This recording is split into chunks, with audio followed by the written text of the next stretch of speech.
So the All Blacks lost to South Africa, big roll of the eyes, big sigh. My heart's still a little bit broken from that, but one of the lessons that I took from the All Blacks losing, took me a good 2 weeks to like mend the heartstrings and not be such a sourpuss, especially going from site to site in WA in mining and hearing so many South African accents. The one big lesson that I took away from that is the attachment to an expected outcome. And so obviously going into that World Cup, the All Blacks weren't expected to do well at all. I didn't have any expectations for them, especially after they lost their first game to France. They got pumped. And so when they make it to the final and we're playing South Africa, and I know, shit, we have a pretty good chance of winning this. We get to that final, we lose by 1 point, and you know, my mind's racing. I'm thinking about, all right, how old is each person in this team, and are they gonna make the next World Cup? Oh my God, is our squad gonna be decimated because they're gonna be too old? And oh man, do we have the depth in New Zealand to actually make the next World Cup final? And so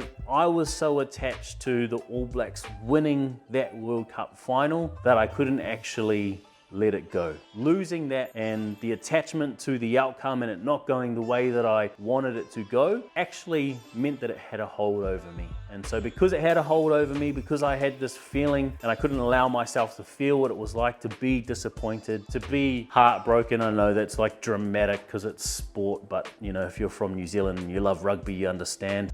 Being heartbroken, being upset around the loss, right? I found that it had this hold over me and I just couldn't allow myself to feel what it was like to be disappointed, sad, and all the rest of it. And so moving forward, it comes to the bloody cricket and the Black Caps lose. Oh my goodness, that just adds to it. And then Mr. Olympia comes around, and although I don't bloody watch bodybuilding, I follow Chris Bumstead on YouTube and want him to win. We get to Mr. Olympia and all of a sudden I'm feeling anxious because I'm like, oh my God, the All Blacks have lost the final. Ooh.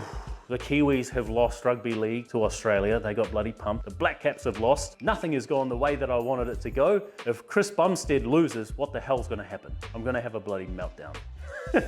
And so in that experience, in that moment, with Mr. Olympia, Chris Bumstead won, so thanks Chris for that. In that experience with Mr. Olympia, I realized, holy moly, in not feeling what it's like to be disappointed and being so attached to that outcome with the All Blacks, I allowed myself to spiral downwards, to compound stress on top of stress, worry on top of worry. And because of that, I was in this constant state of, I need this to go the way that I want it to go. Not just in sports, not just in Mr. Olympia, but I found that being translated to different areas of life. As silly as this is, my question to you is, what outcome are you so attached to that you're allowing yourself to spiral out of control and put pressure on all the different outcomes that are coming in future situations? For me, it had a drastic negative impact on the way that I showed up, on my level of worry, on my presence, being in the present moment, right? I could never be in that present moment because I was so worried about the future and the outcome of the client saying, yes, Chris was winning Mr. Olympia and every other sport that come after it that involved New Zealand where I wanted a particular outcome. How can you reflect? How can you take a step back and release the attachment to that outcome so you can feel the disappointment, you can feel the rejection, you can feel whatever emotion is there and let that go and move forward into those future situations without being in that threat state, without constantly running from that disappointment or rejection. Cheers.